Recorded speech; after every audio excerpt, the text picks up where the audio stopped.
Welcome to our channel. Winona Ryder was Matt Damon's last A-list relationship.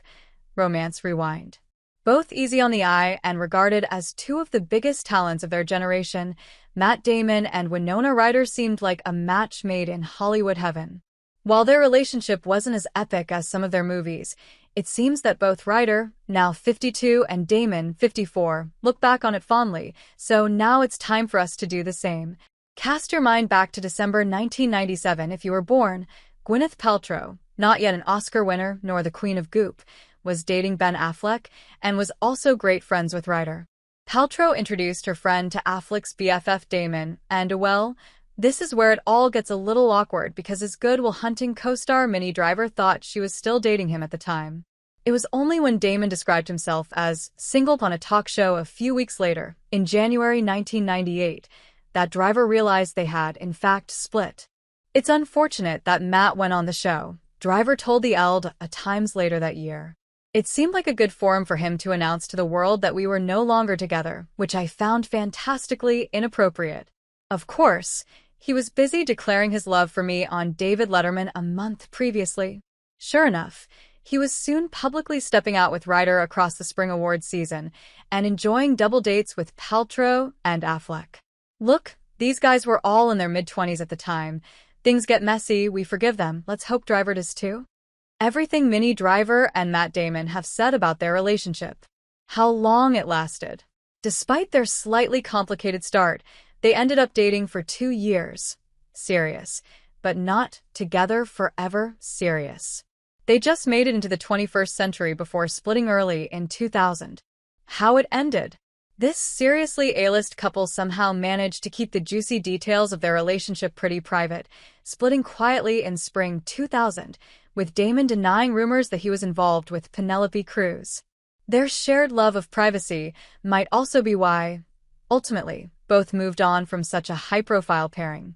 In fact, Damon has openly admitted that, post-Ryder, he made a conscious choice to stop dating famous people. These days I definitely only date, as we say, civilians, he said in an interview with Sunday Magazine in 2004. Around the same he told Playboy, I don't think I could fall in love with a celebrity right now because it would mean changing my lifestyle, and I like that my lifestyle feels normal to me most of the time. Sure enough, he's now been with his wife Luciana Barroso, a bartender, for more than 20 years, and the pair have raised 3 children together, along with Barroso's son from a previous relationship. Good Will Hunting turns 27. See Matt Damon best moments over the years. What they said about each other. Both burned by their high-profile previous romances, Damon's aforementioned awkward breakup from Driver, and Ryder's notoriously passionate 1989 to 1993 relationship with Johnny Depp, they clearly had a policy of not talking about each other in public while they were together.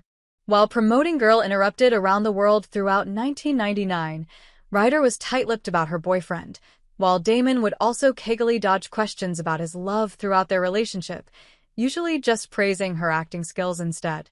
These two clearly had an amicable split. They've been very kind about each other in the years since. When Ryder hit headlines for her 2001 shoplifting incident, Damon jumped to her defense. When she was being pilloried in the press, to me it was like, this too shall pass, he told Playboy. That somehow her true colors would come out and she would get past it because she's a great woman. In the same interview, he said their split was low on drama. It ended for reasons far more pedestrian than, say, a mad orgy at the Four Seasons during which my feelings were hurt because Richard Gere was too interested in her, he said, nodding to her 2000 movie with Gere, Autumn in New York. Winona Ryder on disastrous past relationships. What was I thinking?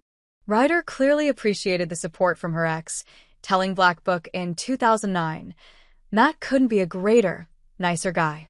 I'm really lucky that I'm on good terms with him.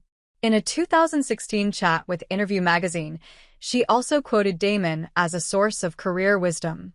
There are actors I know personally, or I've heard them say, the less known about me, the better, because I just want people to think of me as the character, she said. I think Matt Damon said that recently. He has a point, and I think I get that. Key relationship takeaways. These two were cute together, but ultimately way too A-list to stay together, for their own sanity. It's no surprise that they have both subsequently found happiness with people considerably less famous.